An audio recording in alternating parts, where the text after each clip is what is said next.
Assalamualaikum warahmatullahi wabarakatuh.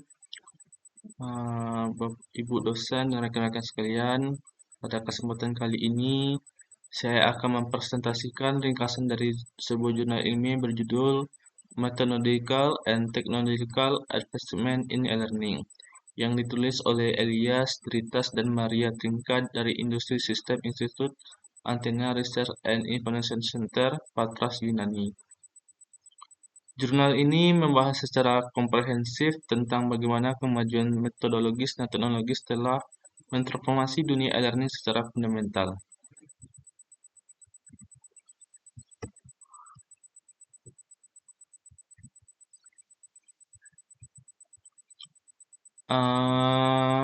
Kemajuan teknologi digital dalam beberapa tahun terakhir telah mengubah lanskap pendidikan secara signifikan. E-learning yang mencakup berbagai perangkat digital dan strategi pedagogis hadir sebagai solusi untuk meningkatkan pengalaman belajar melalui tiga aspek utama, yaitu fleksibilitas, aksesibilitas, dan interaktivitas. Transformasi ini didorong oleh meningkatnya kebutuhan akan pendidikan yang personal, penyebaran konektivitas internet yang semakin luas, serta penekanan global terhadap konsep pembelajaran seumur umur hidup atau lifelong learning. Adapun tujuan dari survei ini adalah yang pertama, menyintesis sebagai framework metodologis dan kemajuan teknologi terkini yang ada dalam dunia e-learning.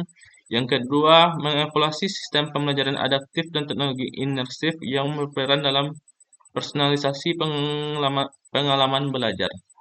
Yang ketiga, mengkaji tantangan krisis yang dihadapi seperti kesenjangan digital, privasi data, dan masalah skalabilitas. Yang keempat, mengidentifikasi tren dan peluang inovasi yang akan membentuk masa depan e-learning ke depannya.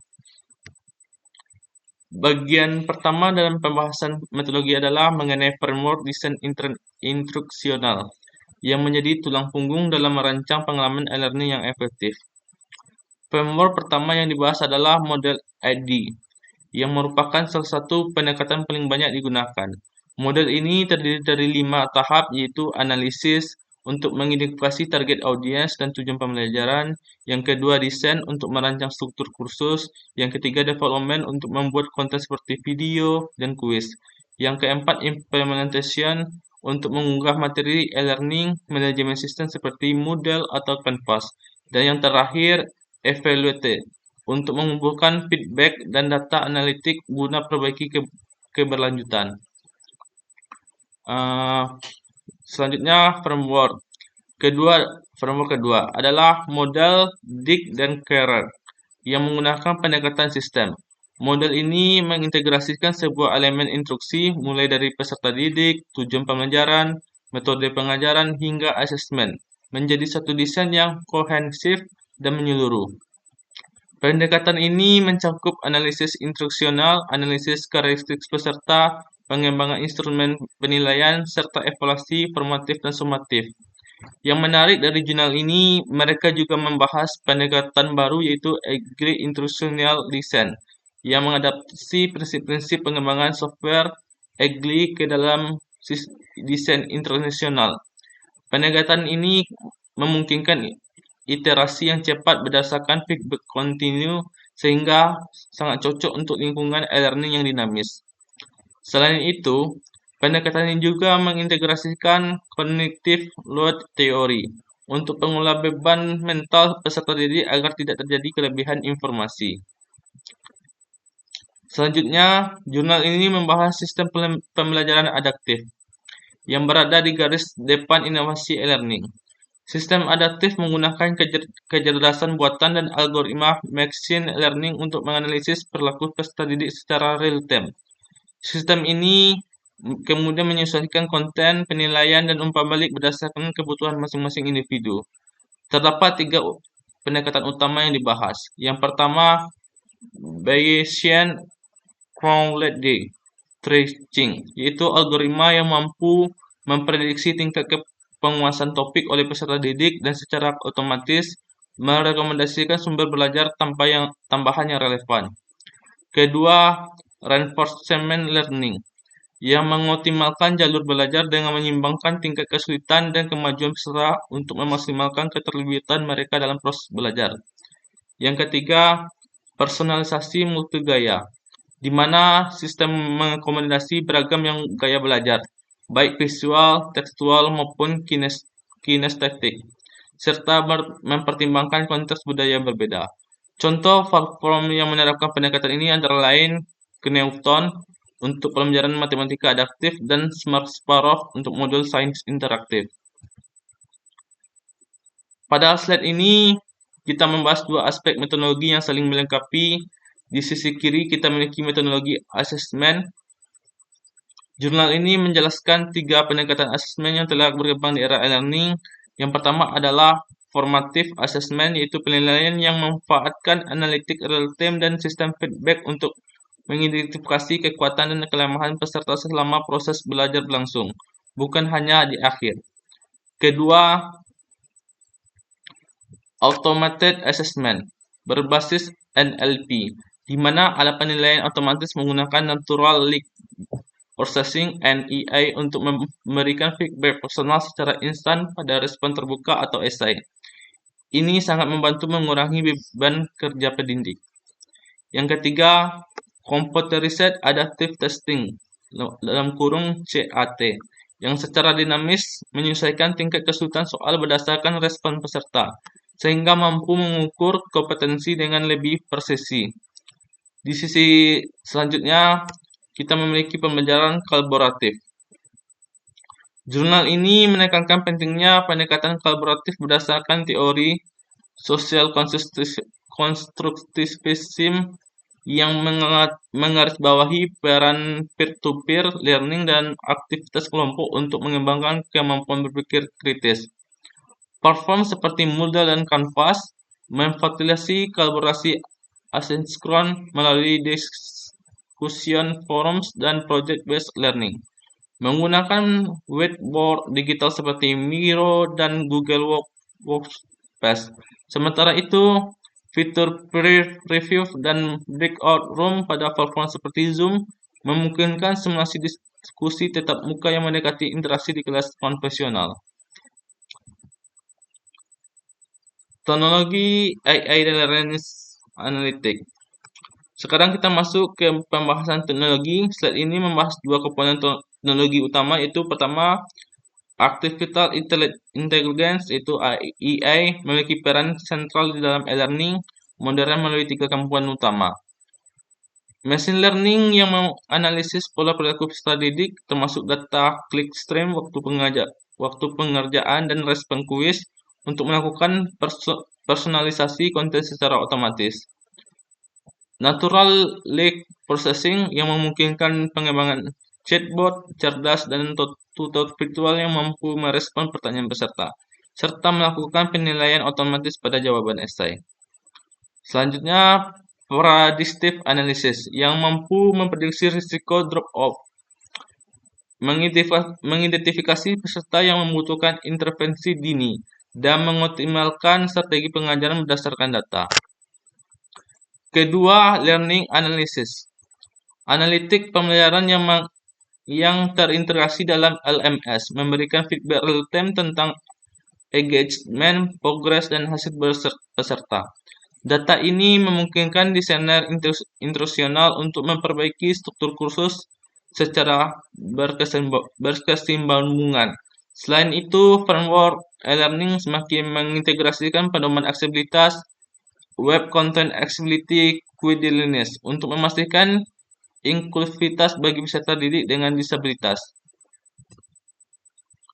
Slide ini membahas 3 teknologi imersif yang telah meredefinisi experiential learning, yaitu virtual reality (VR), menciptakan lingkungan 3 dimensi yang sepenuhnya imersif untuk simulasi dan praktik langsung. Contoh penerapannya meliputi laboratorium virtual untuk eksperimen kimia, simulasi pelatihan medis, hingga simulasi penerbangan. Peserta didik dapat berinteraksi dengan lingkungan virtual seolah-olah mereka berada di dunia nyata. Yang kedua, augmented reality (AR), bekerja dengan menyisipkan informasi digital pada objek dunia nyata melalui perangkat mobile atau kacamata AR. Sebagai contoh, mahasiswa kedokteran dapat melihat overlay anatomi 3D yang ditampilkan pada model fisik, sehingga memperkaya pemahaman mereka tentang struktur tubuh manusia. Selanjutnya, mixed reality (MR). Menggabungkan elemen virtual dan fisik dalam satu lingkungan memungkinkan interaksi yang lebih alami di mana objek digital dapat merespon dan berinteraksi dengan dunia secara simultan. Jurnal ini menyimpulkan bahwa ketiga teknologi imersif ini terbukti secara signifikan meningkatkan retensi pengetahuan dan keterlibatan peserta dibandingkan metode pembelajaran konvensional. Meskipun e-learning menawarkan banyak potensi, jurnal ini juga mengidentifikasi 5 tantangan utama yang perlu diatasi. Yang pertama, kesenjangan digital atau digital divide. Akses internet dan perangkat yang tidak merata, terutama di wilayah terpencil dan negara berkembang, menciptakan ketimpangan dalam kesempatan belajar digital. Ini merupakan hambatan fundamental yang harus diatasi untuk mewujudkan e-learning yang inklusif. Kedua, privasi dan keamanan data. Sistem e-learning ini mengumpulkan data yang sangat ekstensif, mulai dari data clickstream, kinerja peserta, hingga data biometrik pada sistem lanjutan. Diperlukan framework tata kelola yang kuat untuk menjamin keamanan data dan kepatuhan terhadap regulasi etis. Ketiga, resistensi terhadap adopsi teknologi. Tenaga pendidik dan institusi sering menghadapi hambatan dalam melakukan transisi ke platform digital, mulai dari kurangnya pelatihan hingga resistensi budaya terhadap perubahan. Keempat, skalabilitas sistem personal. Personalisasi pembelajaran yang berkualitas sulit untuk diterapkan dalam skala besar, terutama pada platform MIOOCS. Menyeimbangkan kualitas personalisasi dengan efisiensi operasional menjadi tantangan yang signifikan. Yang kelima, transparansi algoritmik. Penggunaan AI dalam pengambilan keputusan pendidikan menimbulkan pertanyaan etis terkait bias algoritmik dan intransparansi dalam proses personalisasi. Peserta didik berhak mengetahui bagaimana keputusan yang mempengaruhi pembelajaran mereka dibuat. Selanjutnya, jurnal ini juga mengidentifikasi 5 peluang dan arah masa depan e-learning yang sangat menjanjikan. Yang pertama, AI generatif dan tutor cerdas. Pengembangan tutor AI yang semakin canggih, pembuatan konten pembelajaran otomatis, dan asesmen adaptif berbasis kecerdasan buatan generatif dan semakin mempersonalisasi pengalaman belajar. Kedua, metaverse dan extended reality XR education. Konsep ruangan kelas virtual 3D di metaverse yang memungkinkan kolaborasi imersif, eksperimen virtual dan simulasi dunia nyata dan membuka dimensi baru dalam pendidikan. Ketiga, blockchain untuk kredensial digital. Sertifikasi digital yang terdesentralisasi, aman, transparan, dan dapat diverifikasi secara global akan mengurangi ketergantungan pada institusi tunggal dan meningkatkan portabilitas kredensial pendidikan. Keempat, inklusivitas dan aksesibilitas universal. Pengembangan yang desainnya mengakomodasi peserta didik dengan disabilitas, dukungan multibahasa, dan upaya pemerataan akses teknologi di seluruh wilayah menjadi prioritas utama. Yang kelima, kolaborasi interdisipliner. Interaksi lintas bidang ilmu, pendidikan, teknologi informasi, psikologi kognitif, dan data science diperlukan untuk mengembangkan platform e-learning yang holistik dan komprehensif. Selanjutnya, slide kesimpulan. Dari keseluruhan isi jurnal ini terdapat 5 kesimpulan utama yang dapat kita ambil. Yang pertama, survei ini menunjukkan bahwa integrasi metodologi pedagogisis dengan teknologi canggih seperti AI, VR, ER, dan MR secara fundamental telah mentransformasi lengkap e-learning modern. Yang kedua, framework internasional seperti AD, DIC, Clary, dan pendekatan ECLIS tetap menjadi fondasi kritis untuk merancang pengalaman belajar digital yang efektif dan sistematis. Yang ketiga, sistem adaptif berbasis AI dan machine learning terbukti secara signifikan meningkatkan engagement, retensi pengetahuan, dan hasil belajar melalui personalisasi yang presisi. Yang keempat, tantangan utama yang meliputi kesenjangan digital, privasi data, resistensi adopsi, dan skalabilitas memerlukan strategi komprehensif dan kolaborasi dari berbagai pemangku kepentingan. Yang kelima, masa depan e-learning terletak pada pembangunan ekosistem pendidik digital yang berkelanjutan, inklusif, dan bermanfaat teknologi secara etis untuk memenuhi kebutuhan peserta didik global. Ini referensi penutup. Presentasi ini disusun berdasarkan satu jurnal utama, yaitu artikel review karya Dritas dan Trika yang diterbitkan oleh MDPA pada tahun Januari 2005. Jurnal ini bersifat open access dan dapat diakses secara lengkap melalui link ini.